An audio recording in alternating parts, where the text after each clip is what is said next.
Metaphilosophy, Defining Latin American and Latinx Philosophy by Gallegos, de Castillo, and Francisco Gallegos. Introduction. Some of the central questions that have been explored by Latin American and Latin philosophers are questions of metaphilosophy. Metaphilosophy refers to philosophical reflections on the nature of philosophy itself. For example, we might ask, what is the purpose of doing philosophy? How does philosophy compare and contrast with other disciplines such as science, theology, or literature? And what is the best way of categorizing the different kinds of traditions of philosophy? These are philosophical questions about philosophy as an activity and as a discipline. In this chapter, we discuss some ways the Latin American Latin philosophers have addressed these questions and other metaphysical issues. Our focus will be on the following question. What are the defining characteristics of Latin American philosophy and Latinx philosophy? Do they constitute distinctive traditions of philosophy? And if so, what is especially valuable about these traditions? In the first section, we begin by examining the view of philosophers who are skeptical of Latin American philosophy. Many of these writers argue that the philosophy that has been produced in Latin America is not original or authentic enough to continue a distinctive philosophical tradition that can stand alongside other more established traditions of philosophy, such as ancient Greek philosophy and European philosophy. In the second section, we examine the opposing view of those who defend Latin American philosophy as the original, authentic, and distinctive valuable tradition of thought. In the final section, we return to similar questions about what has been raised about the nature of Latin philosophy. We will see metaphilosophical writings on the nature of Latin American and Latinx philosophy shed light on a number of other issues, such as Latin American and Latin identity and legacy of colonialism. And the inquiry is not over. Latin America and Latin philosophy are alive today and continue to evolve even when we speak of them. Thus, this chapter does not aim to provide any definitive answers to these questions. Instead, we hope that this chapter will help to orient, challenge, and inspire philosophers to reflect on and even participate in shaping the future of Latin American and Latin philosophy. The questions of originality and authenticity. Let us begin with a metaphilosophical examination of Latin American philosophy. Our central question is, what are the defining characteristics of Latin American philosophy? One way that Latin American philosophers have addressed this question is to examine the philosophy that has been produced by Latin American thinkers and try to identify common characteristics of this philosophy that are original and authentic.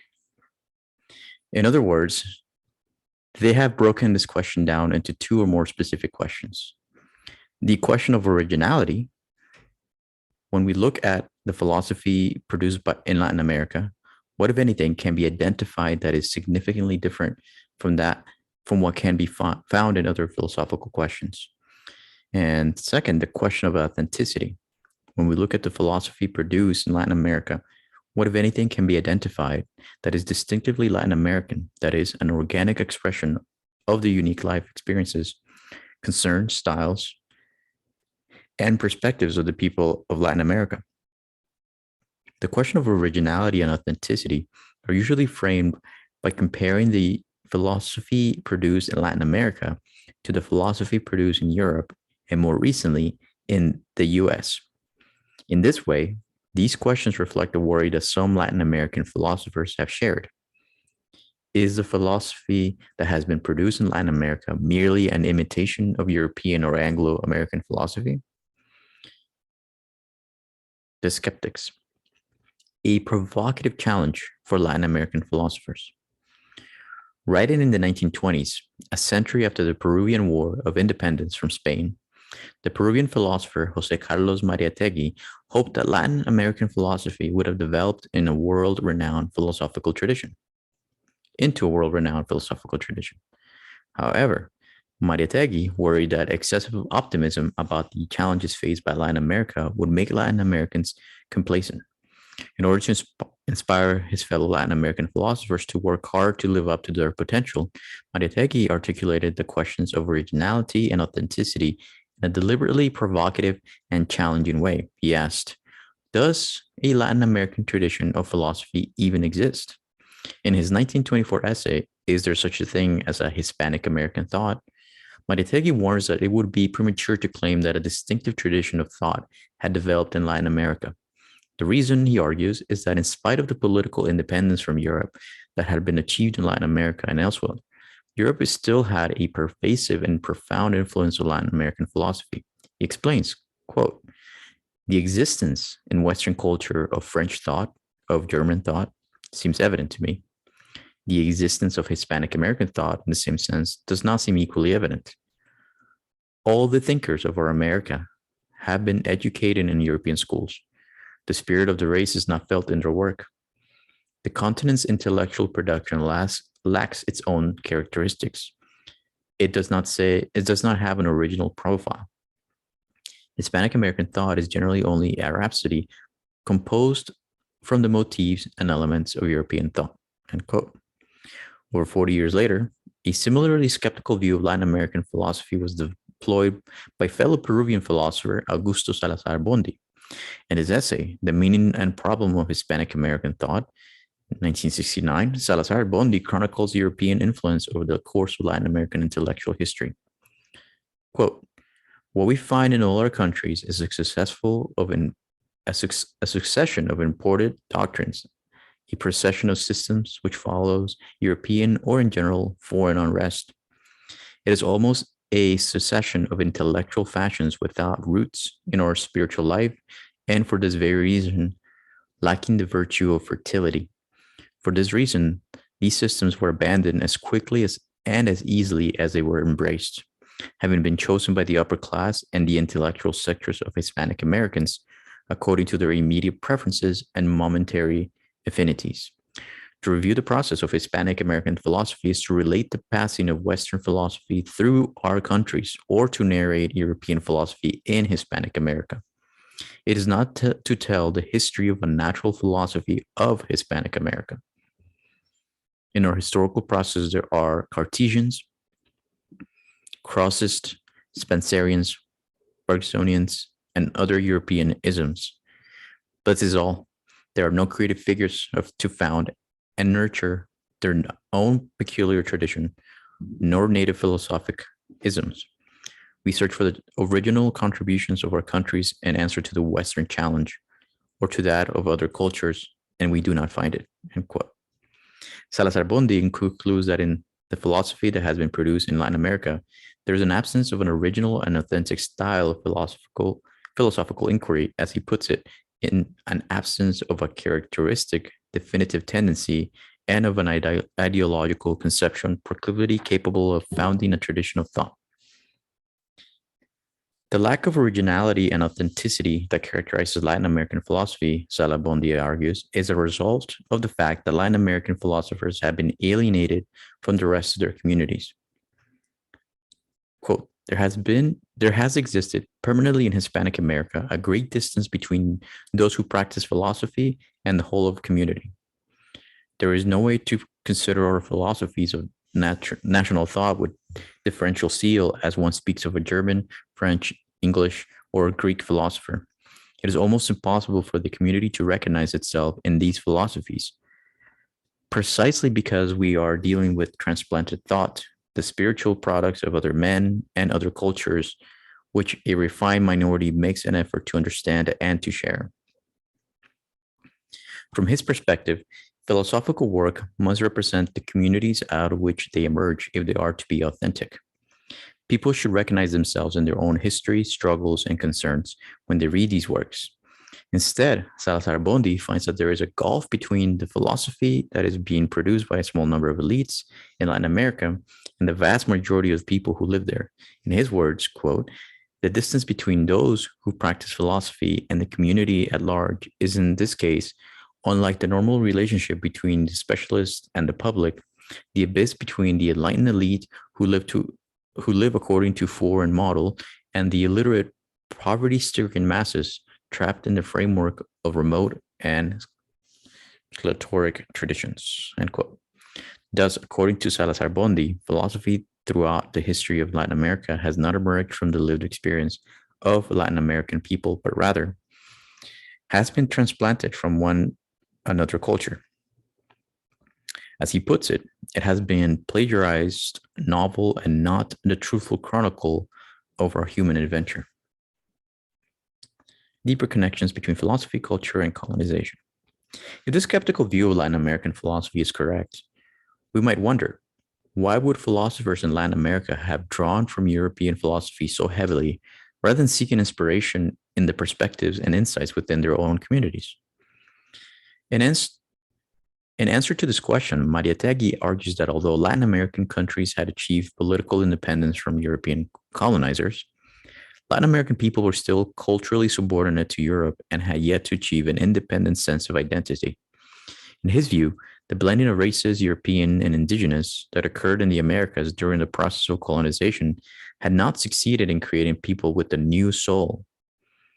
Instead, Mariátegui argues that in most Latin American countries, the elite have sought to adopt European ways of thinking and living, while the people and elements of culture that are more closely associated with indigeneity have been denied the highest levels of political and cultural expression. Thus, in his assessment, the elements of our nationality in formation have not yet been fused or welded. In order for there to be a characteristically Latin American tradition of philosophy, he argues there needs to be a distinctive Latin American peoples, and such a people has not yet emerged. Like Mariátegui before him, Salazar Bondi contends that the reason that Latin American philosophy has not authentically reflected Latin American culture is that, in fact, there is no authentic Latin American culture. He writes, quote, a defective and illusory philosophic conscience causes one to suspect the existence of a defective and unauthentic social being. The lack of a culture in the strong and proper sense of the term. This is the case in Hispanic America. Quote.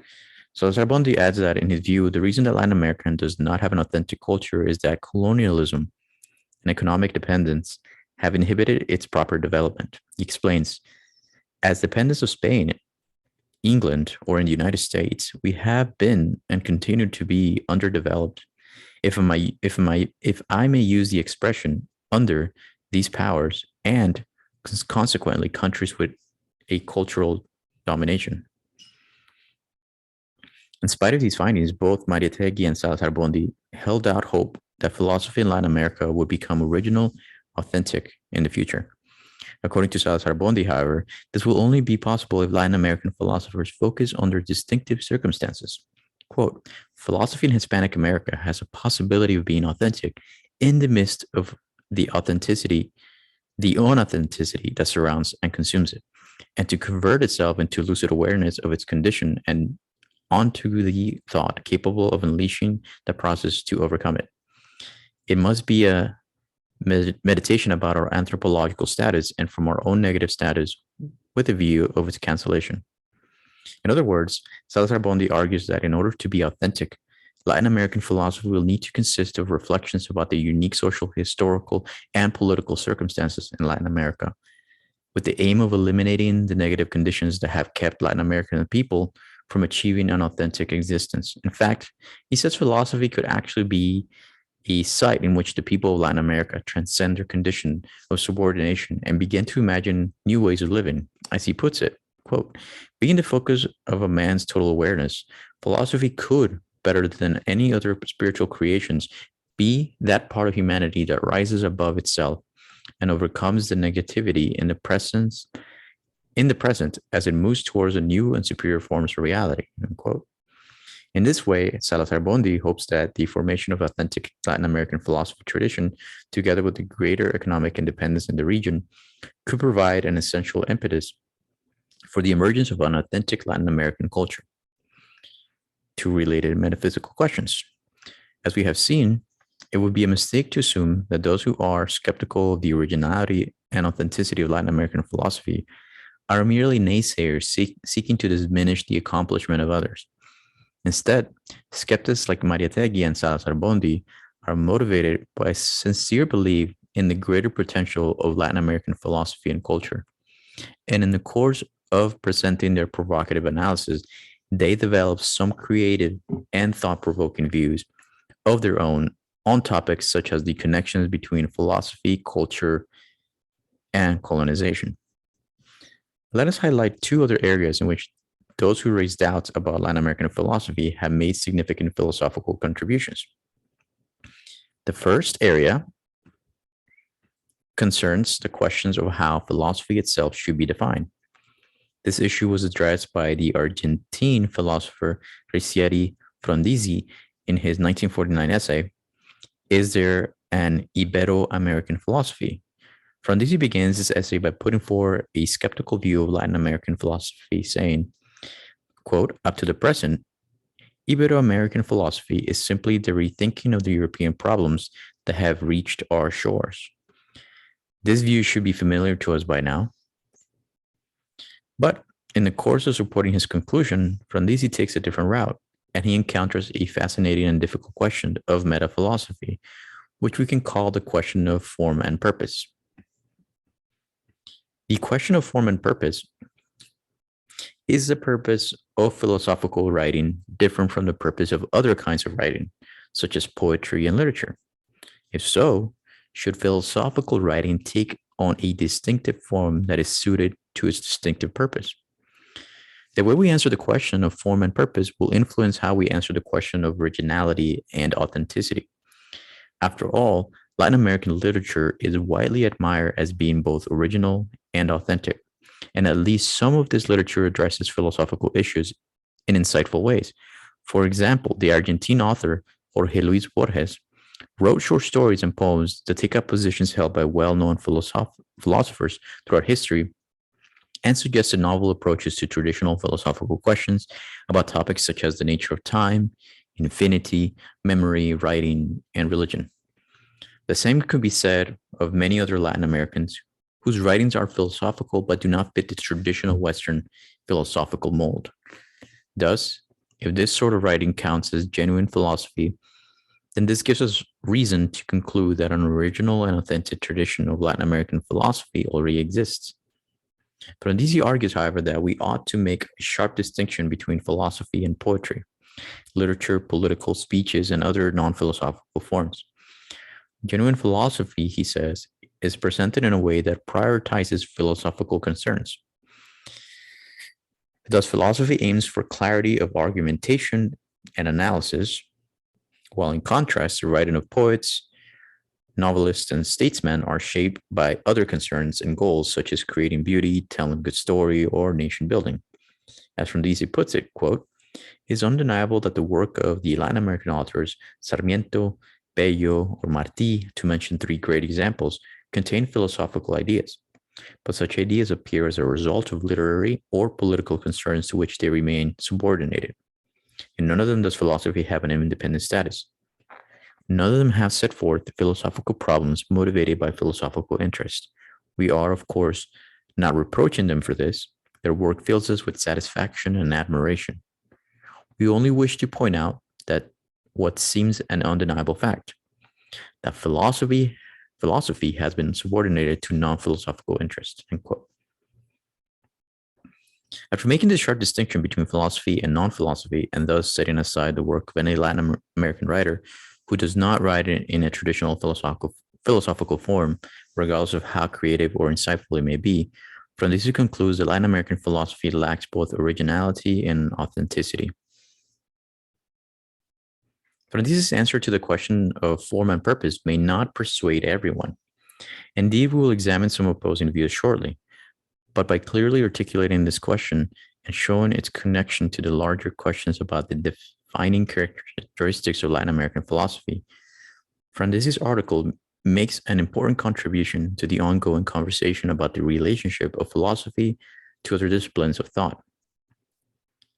Another related area in which skeptics of Latin American philosophy have made positive philosophical contribution concerns a question about how to understand what sort of activity philosophizing is supposed to be and what philosophy can hope to achieve. We call this the question of universality. Is philosophy best understood as the search for absolute truths which are valid for all people at all times? If so, then what sense does it make to talk about the philosophy of a cultural group? For example, the philosophy of Latin America. The question of universality has been of interest to philosophers for centuries in both Latin America and in Europe. One scholar to pose these questions as it relates to Latin American philosophy is US philosopher Vicente Medina. In his 1992, The Possibility of an Indigenous Philosophy, a Latin American Perspective, Medina defends a universalist view of philosophy, arguing that philosophy seeks to discover universal truths. He thus rejects the historicist view that philosophy is best understood as the articulation of the various worldviews of individuals and cultures throughout history. The upshot of Medina's argument in favor of universalism is that the skeptics are correct that there is no such thing as Latin American philosophy. The reason is that, in his view, philosophy is, in all cases, universal, and so philosophizing is not inherently tied to any one way of particular society, culture, or historical situation. To better understand what is at stake in the debate between the universalist and the historicist, let us compare philosophy to two other activities, mathematics and cooking. According to the historicist, philosophy is like cooking insofar as both activities tend to reflect the historical and cultural context of the practitioner. For example, Mexican cuisine is shaped by the unique foods that are grown in Mexico, as well as distinctive culinary techniques, styles, tastes of Mexican culture across time. Likewise, the historicist argues that we should expect Latin American philosophy to reflect the distinctive features of the historical and cultural context of Latin American philosophers. According to universalists like Medina, however, philosophy is more like mathematics. Mathematics is a universal language that allows those who speak it to transcend their concrete and historical situation. After all, 2 plus 2 equals 4 is equally true in all cultures and all times, and such mathematical truths do not seem to reflect the historical or cultural position of the mathematicians who discovered them. From this perspective, there is no such thing as Latin American mathematics, because Latin American mathematicians cannot put their own distinctive spin on mathematical truths like 2 plus 2 equals 4. Likewise, Medina argues that philosophy seeks to discover principles such as the laws of logic that are transcultural and objective, and which any person can recognize to be true.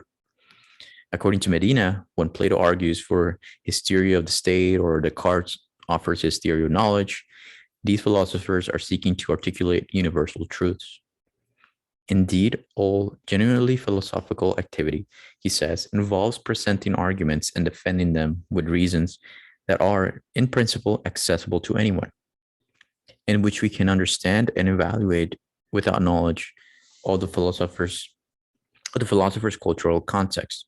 Accordingly, Medina describes his view of philosophy this way, quote, one may partly understand by the nature of philosophical inquiry the activity of being critical and thus argumentative. This means that philosophers present arguments and defend them with reasons.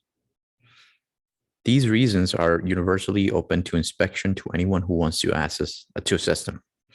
Both reasons and arguments may be assessed according to the principles of sound reasoning, coherence, clarity, and the weight of the evidence. On this basis, Medina presses a critical historicism. He argues that if the historicist believes that philosophy merely aims to discover relative, thus not absolute truths, that is, basic principles that are valid only within a particular historical and cultural context, then this relativism is self-contradictory. One cannot both advocate for the value of a relativist position in universal terms while rejecting universalism as the ultimate arbiter of truth. As he puts it, if historicists were to defend their view of philosophy against the universalist view, quote, they would be compelled to appeal at least to some non-arbitrary principles of adjudication in order to establish their point. But if this were to be the case, then it would actually be supporting instead of undermining my arguments in favor of universalism. Either they abide by the principles of sound reasoning and therefore provide ammunition for my arguments against their position, or they give up the principles of sound reasoning and therefore give up the notion of reasonable argumentation altogether, end quote. Again, while Medina's argument may not persuade everyone, it certainly enriches the ongoing discussion about the nature of philosophy and presents a serious challenge for those who would like to defend the existence of Latin American tradition of philosophical thought. A deflated conception of Latin American philosophy.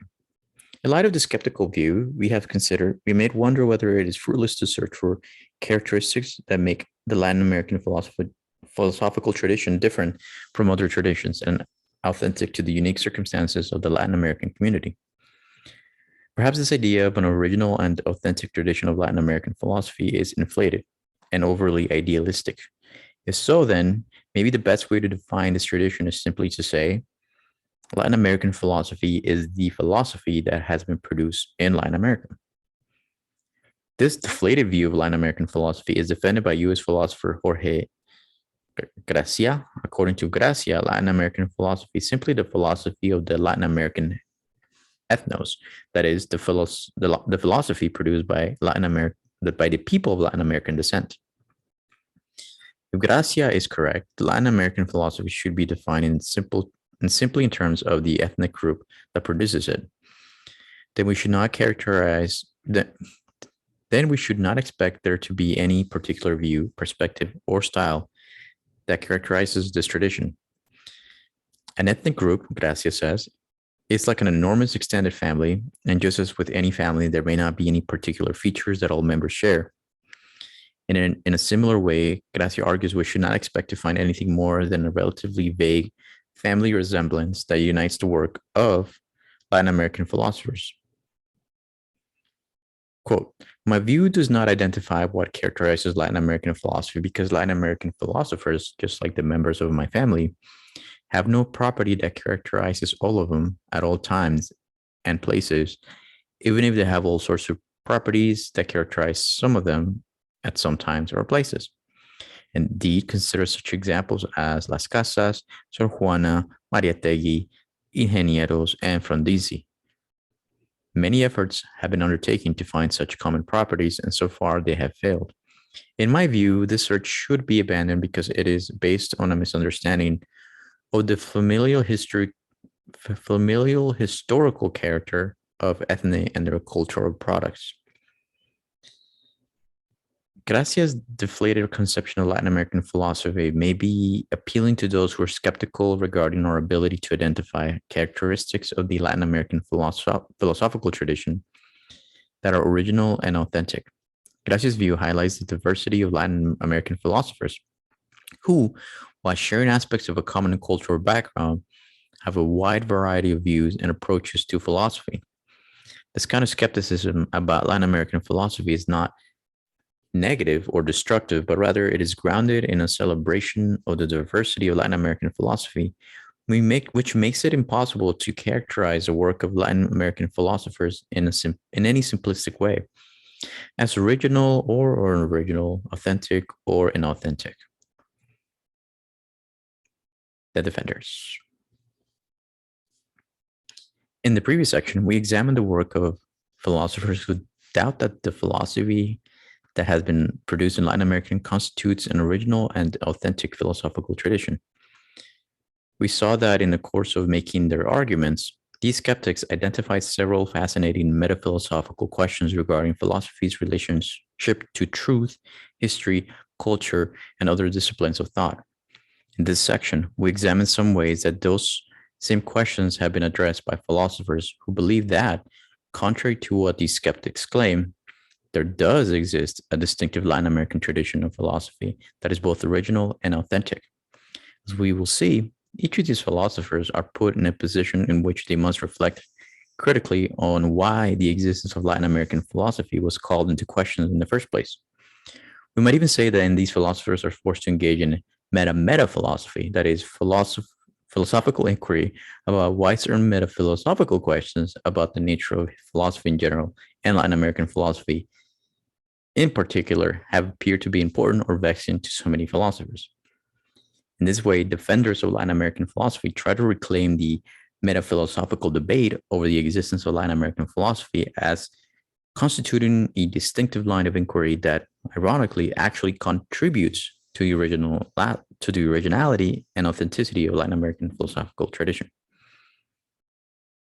Liberation as the central concern of the tradition. US philosopher Ophelia Schutt argued in 1987 that a distinctively Latin American tradition of philosophy exists, and that this tradition consists of philosophical studies addressing issues of significance to Latin American social, cultural, and political history and identity. In particular, she says Latin American philosophy is characterized by a concern for freedom from oppression, a concern that reflects Latin America's history of struggle with colonial and post colonial domination. Quote, there's one primary reality pervading the thought of every Latin American philosopher. This is the issue of dependence and independence. Latin America is not just a different part of the world relative to Europe and North America, it is a dependent part of the world. Moreover, dependence in terms of power is translatable into subordination. So while the Latin American philosopher thinks being historically in terms of historical being, the structure of the historical situation meeting human reflection is one of vulnerability, seeking strength, of dependence, striving for freedom from domination, end quote. Schutt argues that when we look at the work of Latin American philosophers within this framework, it becomes possible to unite a plurality of perspectives and methods in which otherwise might not appear to be interrelated, and to see this unity as an authentic expression of the Latin American experience. In fact, Schutt argues the failure to perceive the common concern for freedom from oppression that underlies and unites so much Latin American philosophy reflects a Eurocentric bias and a kind of colonial reasoning. For example, she says, consider three prominent schools of thought in Latin America: the theology of liberation, the secular theories of human rights, and the various forms of Marxism found in Latin America today. If we do not see the schools as unified in this underlying concern for liberation from oppression, they would appear to be three separate schools of thought, each deriving its philosophical status from its origins outside Latin America. She continues, quote, liberation theology will be traced back to the theology of Roman Catholicism. Human rights theory will be traced to the Enlightenment, and Marxist theories to Europe, or more recently, Soviet and Chinese versions of Marxism. In other words, each theory will be judged only as a reflection or copy of something originating outside the continent. But from the standpoint I am employing, we can see how these three different and distinct schools of thought, modified by certain historical realities in Latin America, lead to a new unified theory of value according to the common element they will address, namely, the question of the historical and cultural interrelationships of Latin American to the rest of the world.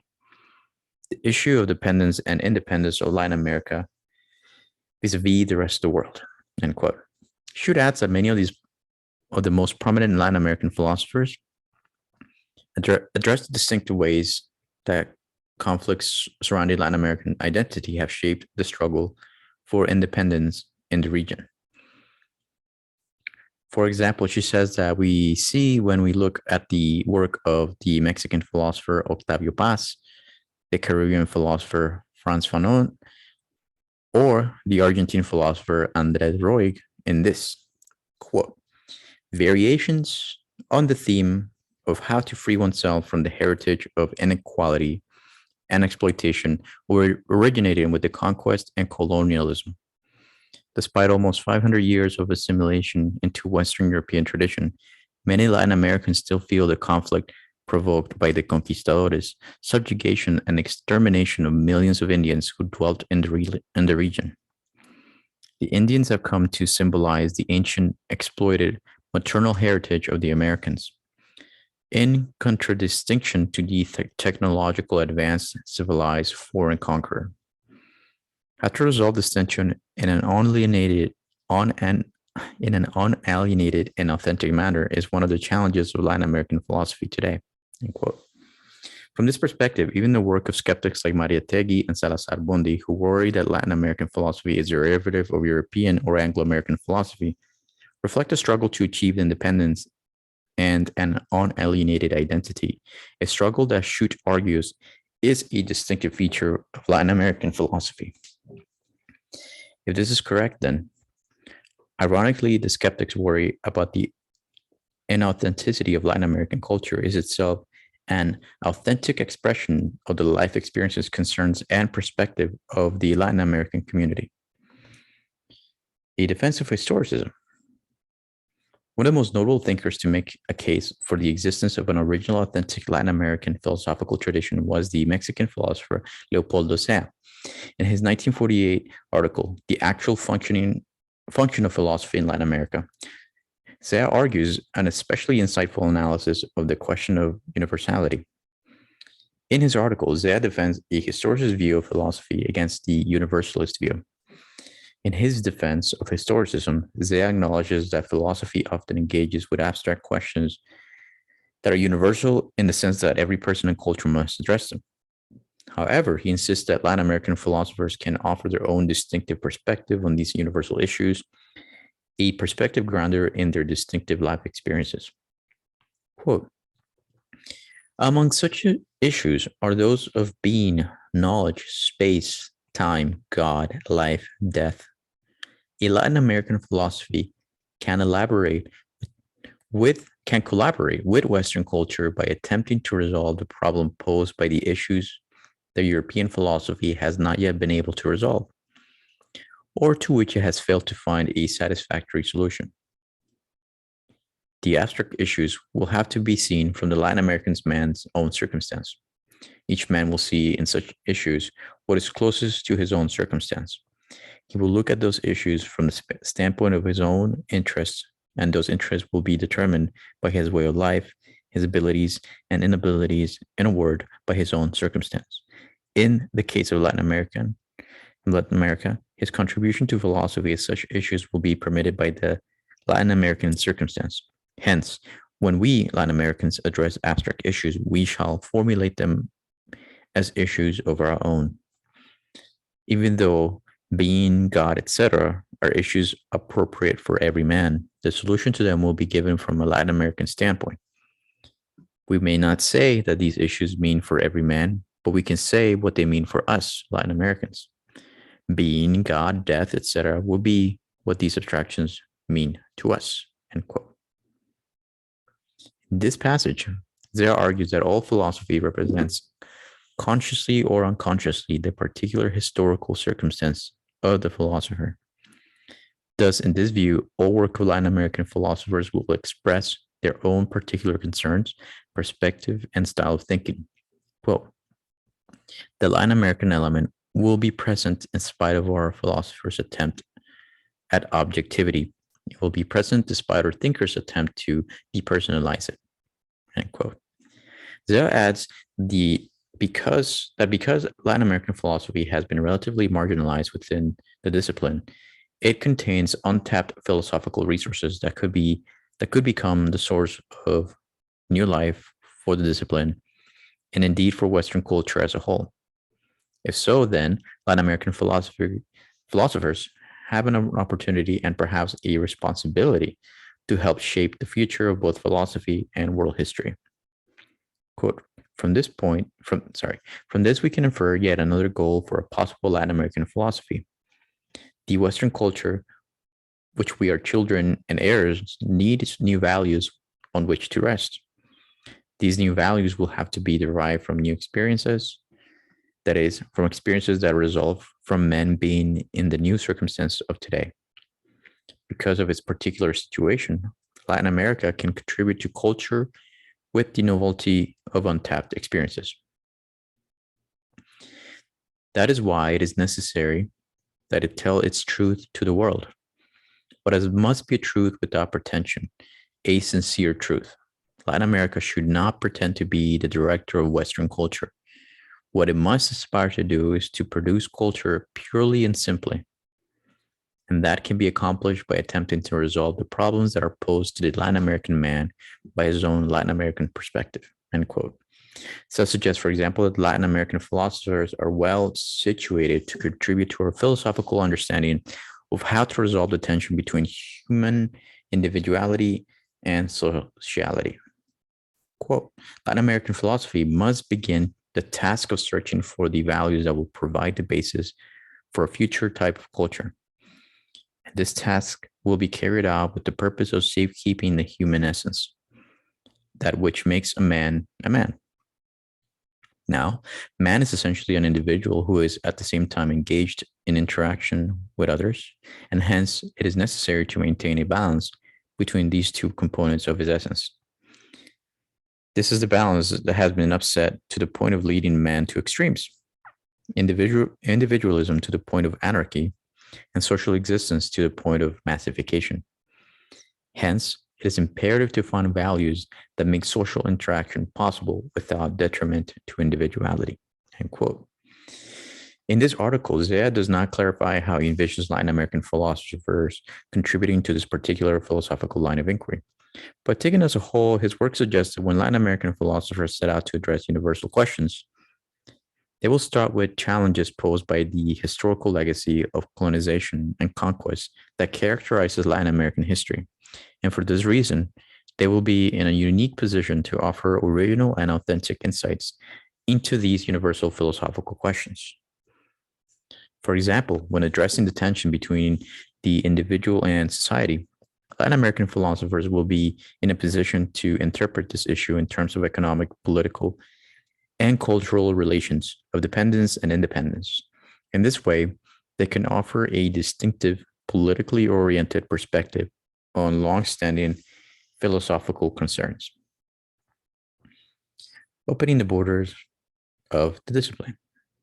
In her essay, Is Latin American Thought Philosophy? U.S. philosopher Susanna Nusatelli takes up each of the metaphilosophical questions we have discussed in order to defend the claim that the existing body of work by Latin American philosophers is indeed part of a distinctive philosophical tradition. To help settle this issue, Nusatelli proposes some basic criteria that she hopes both sides can agree on. A philosophical work is characteristically Latin American if and only if, 1, it offers original philosophical arguments, and 2, it shows that its philosophical topics are in part determined by the relation its proponent bears to social and or historical factors in Latin America. Criterion 1 is that of originality, and criterion 2 is what Botticelli calls sensitivity to the environment, or what we might think of as a concern with authenticity.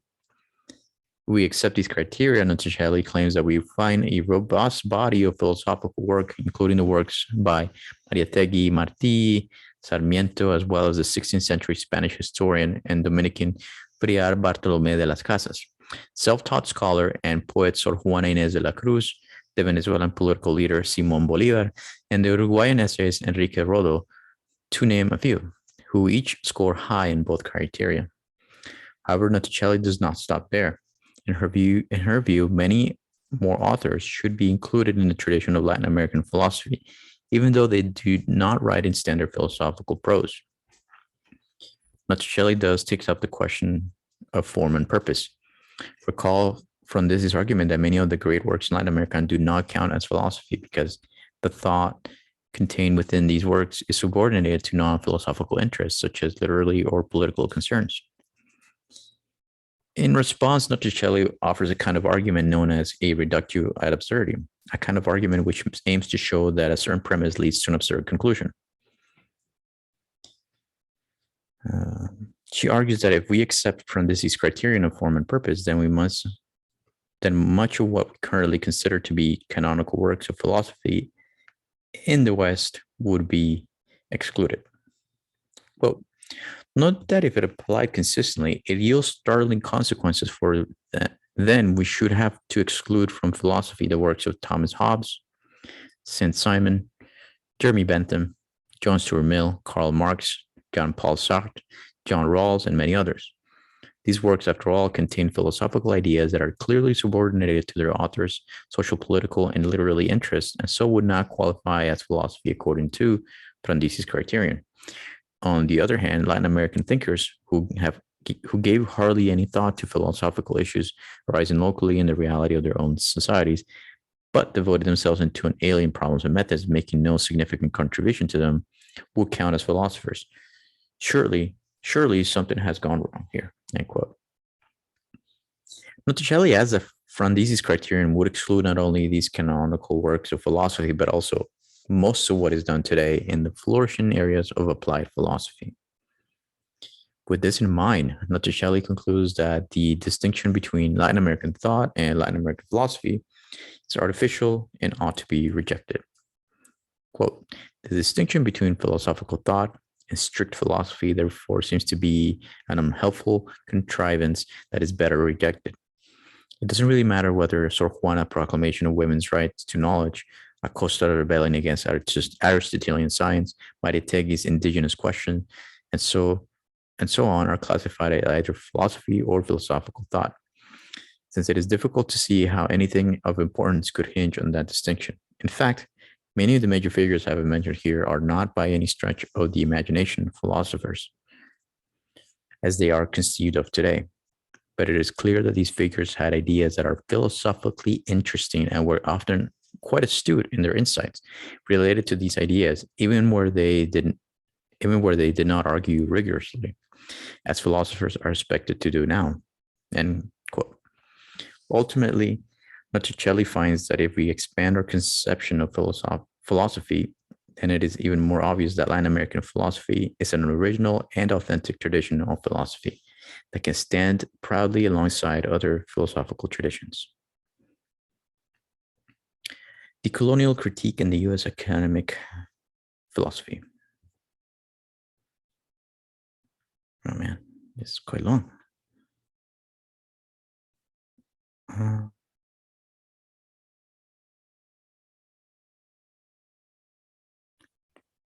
right. In the first section of this chapter, we examined the writings of several Latin American scholars who raised the question of whether Latin American philosophy exists. The same question continues to be raised in the US today, but in the US context, the meaning of the question is typically quite different.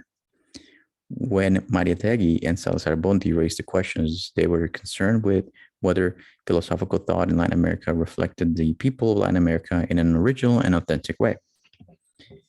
They were identifying the lack of distinctive philosophy as one of the devastating impacts of colonialism and neo-colonialism in Latin America.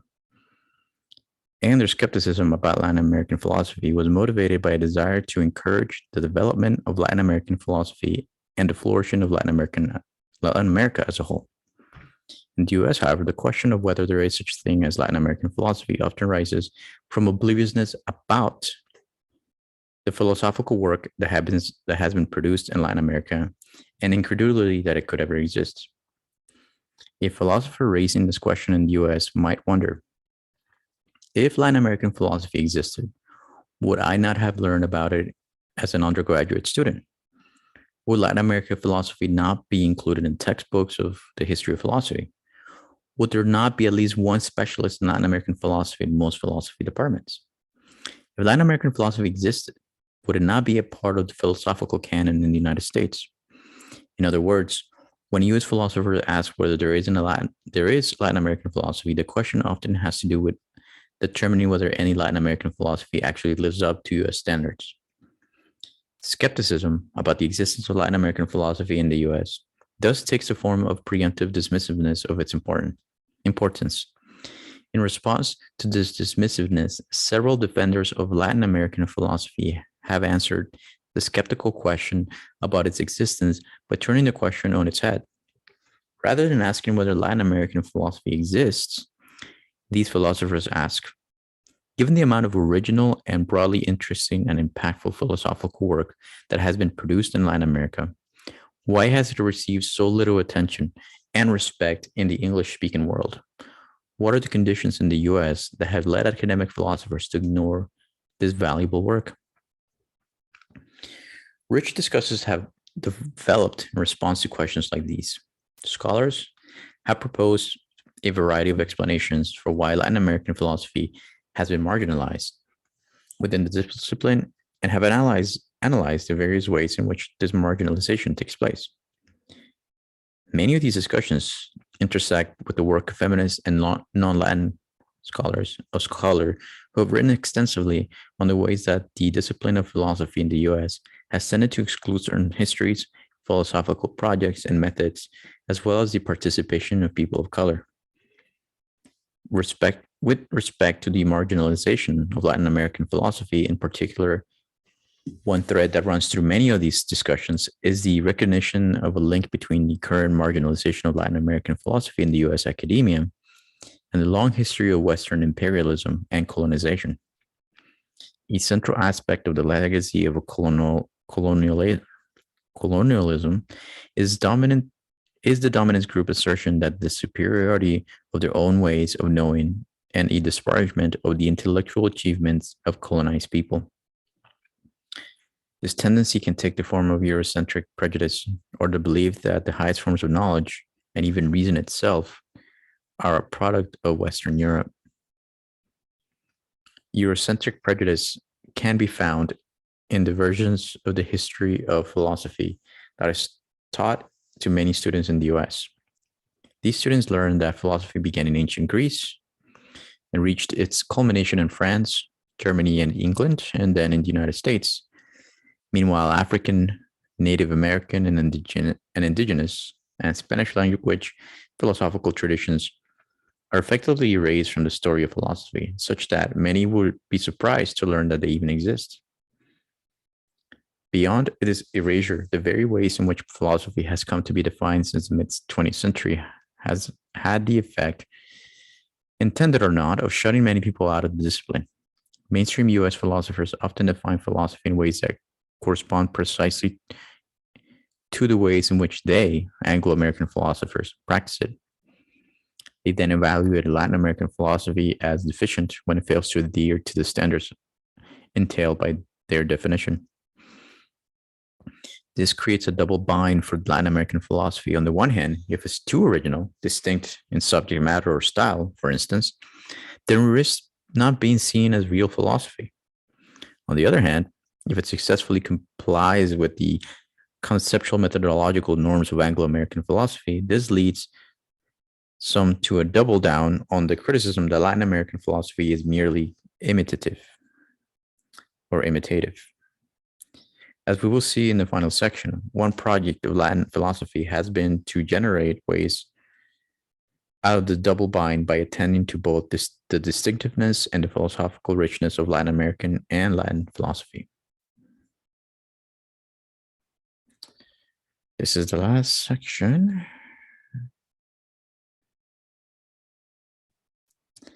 Metaphilosophical questions similar to these we have considered throughout this chapter have emerged in the past several decades surrounding the topic of Latin philosophy. For example, what are the defining characteristics of Latin philosophy? Is Latin philosophy a distinctive tradition of philosophy? And if so, what, if anything, makes it distinctively valuable when compared to other philosophical traditions? The emergence of these metaphilosophical questions about Latin philosophy may reflect some ongoing changes within the discipline of philosophy. While philosophers of Latin American descent have historically faced exclusion and marginalization within the profession, there now appears to be an increasing number of Latin professional philosophers, many of whom are working on issues related to Latinx and Latin American philosophy. These Latinx philosophers are also becoming more organized, as evidenced by the emergence of conferences, journals, and an American Philosophical Association newsletter dedicated to Latin American and Latinx philosophy. Likewise, there is an increased number of Latin students in many colleges and universities, and those students are often eager to learn about Latin American and Latin philosophy, creating a demand for the creation of a Latin philosophy canon that can be included in syllabi and textbook, like this one. At the same time, within the profession as a whole, the concern of inclusiveness has become more prominent, and there is growing interest among many philosophers to explore alternatives to what has been the traditional Eurocentric approach to philosophical questions. In this context,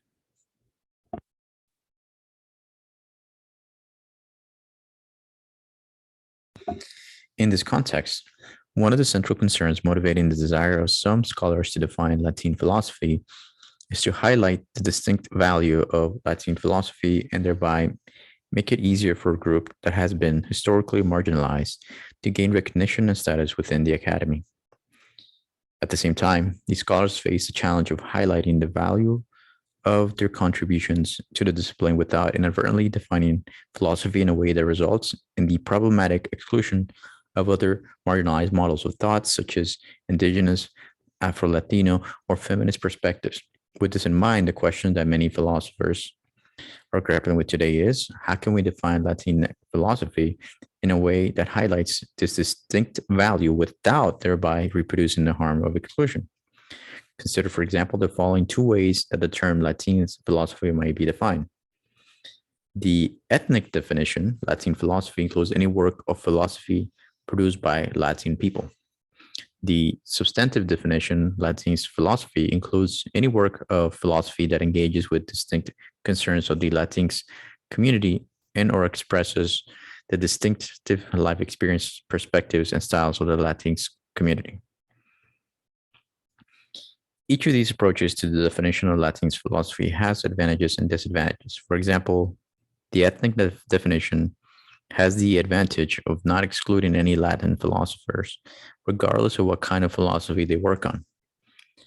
On the other hand, one possible disadvantage of this definition is that it would exclude the work of philosophers who are not Latins, even if their work engages directly in the distinctive concerns of the Latin community. More generally, this definition suggests that there is nothing philosophically substantive that unifies a work included under the label Latin philosophy, or indeed that this term does not function as a description of a distinctive tradition of philosophy, but rather functions as a merely demographic category. Conversely, one advantage of the substantive definition is that it would make it easier for proponents to show that Latinx philosophy is a distinctive tradition of thought and one that offers valuable perspective on issues that are important to the Latinx community. However, this definition would exclude many works of Latin philosophers based on the focus of their work.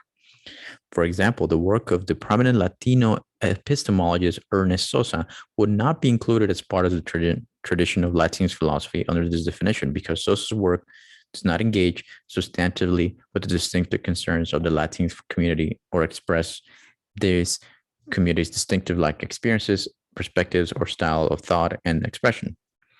Another possible disadvantage of the substantive definition of Latinx philosophy is that it seems to require proponents to specify the Latinx community distinctive concerns, life experiences, perspectives, and styles of expression in order to determine whether a philosopher's work engages with them. Doing so is quite difficult, however, because the Latinx community is extremely diverse. It includes people born all over Latin America, as well as people born in the US who have never been to Latin America and who do not speak Spanish. It also includes people from every social class, political and religious persuasion, sexual orientation, and every other dimension of human diversity. With this diversity in mind, we may doubt that it's possible to identify anything close to a single Latinx perspective of any philosophical question. The author of this chapter, Francisco Gallegos and Lori Gallegos de Castillo, have addressed this issue with regard of one segment of the Latinx community. In our article on the distinctive value of Mexican American philosophy, we argue that although the Mexican American community is extremely diverse, it is possible to identify a common set of concerns shared by this group, including concerns about immigration, identity, heritage and tradition, language, and recognition, as well as a common set of intuitions shared by this community as a whole, including the intuitions that colonial history shaped the present, that the plight of the immigrant should elicit empathy, and that the Mexican American experience is complex and manifold. One of our central hesitations with this approach, however, is that it risks misinterpreting or excluding the view of particular people who identify as Mexican American. The Mexican American community is extremely diverse, and it feels dangerous or dogmatic to assert which concerns and intuitions are reflective of the Mexican American community as a whole. This risk is only amplified when we consider the Latin community, which is much larger and more diverse than the Mexican American community. Without the pretense of resolving this issue, then we conclude here by briefly outlining a handful of the metaphilosophical themes that have been developed by thinkers who identify as Latinx and who have shared their work in self-identifying Latin philosophers' venues in recent years. These include demonstrating to other U.S. philosophers the value of Latin American and Latin philosophy in their own right, and in terms of questions of major interest in Anglo-American and European philosophy. Working with Latin American philosophers to think transnationally about philosophical issues of mutual concern, theorizing the nature of the philosophical canon, and presenting for a configuration of the canon to include Latin American and Latin philosophy, investigating the relationship between disciplinary boundaries and the demographic practitioners, examining the way in which the discipline of philosophy and academic institution practices perpetuate colonial oppression, and imagining alternative ways of engaging in scholarly activities that avoid perpetuating coloniality and are responsive to colonial harms.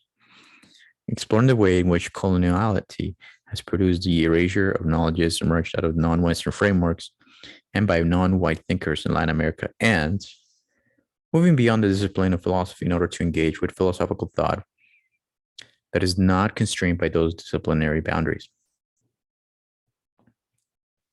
Given the critical ways in which Latin philosophers have oriented themselves with respect to the discipline of philosophy, it is perhaps unsurprising that Latin philosophy, Latina feminism, and decolonial philosophy have emerged as frameworks through which some of the richest and most innovative metaphilosophical work is being carried out. Thus, although we leave the question of how to define Latinx philosophy unanswered, we can identify a central set of questions to attend to as this conversation continues. With the concern with liberation from the persistent and oppressive legacies of colonization emerge as the defining characteristics of Latinx philosophy. And will this concern lend to Latinx philosophy an original, authentic, and distinctively valuable perspective on classical philosophical questions, while simultaneously pushing the boundaries of what counts as philosophy?